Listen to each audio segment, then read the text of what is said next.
That was the mantra for the Cardinal women's golf team as they hit the links at Cress Creek Country Club this week at their own tournament, the Cardinal Classic.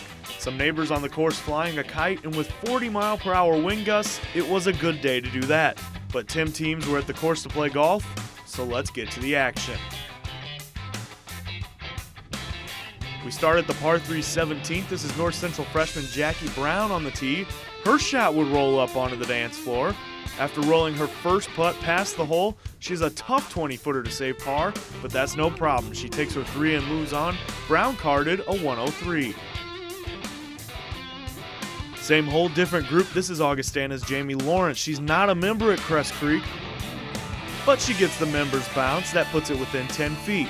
She'd 2-putt for par. Moving to the front 9 now, this is NCC's Marissa Maiko about 100 yards out with a crosswind coming through. She plays it perfectly. After putting it close, she would tap in for par. And she kept the momentum going. On the tee on 8, she lets the big dog eat with the driver. Our cameraman may have had a little trouble following it, but trust me, she was in good shape. Moving on to 13, now the wind still a factor. Elmhurst Kelly Partica, after a nice tee shot, puts it within 20 feet. She'd 2-putt and lead the Blue Jays with a 93.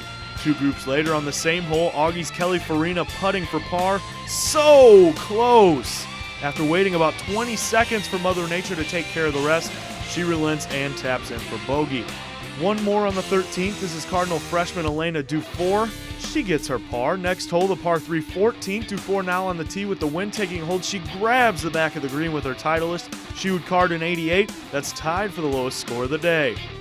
Another low shooter on the Cardinals was freshman Mary Kate Roan. She's on 14 as well, puts her tee shot even closer than Dufour's. She's tied for third with a 90. But the lowest score of them all belonged to Cardinal captain Alyssa Gaudio. Here she is on 14, getting out of trouble and making it look easy. She had an 88 as well, but takes the title in a scorecard playoff.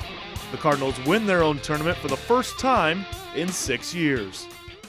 I think a lot of the scores are probably 10 strokes higher than girls would like to see or normally shoot. You look up at the board and it's like, oh, I thought that was going to be so high, and then you see everyone else and you're right around it. So on days like today, it's very important to just stay in your game because everyone's having the same trouble you are. When I saw a 40-mile-an-hour gust, I was kind of like, gosh, what kind of day are we going to have? And I believe under the conditions today and watching how the other teams played, I'm proud of my young ladies. I'm proud of the way that they performed, and we're still on the right track for some good things, hopefully at the end of the season. You learn how to play different rounds of golf. Like, it's not just the same every time. You play harder golf, you play more competitive golf, and it betters your game. I didn't feel as bad about shooting not breaking 90, so it makes you feel good knowing that we're in the lower half of the scores. I got my head in the game and I just went for it, and I said, okay, you gotta look at the conditions, and once you look at the conditions, you think about which club you want to pick, and then you just go for it. Their goals are high, and so I don't want them to lose sight of the big prize. The big prize is I want to win the whole conference championship, the CCIW.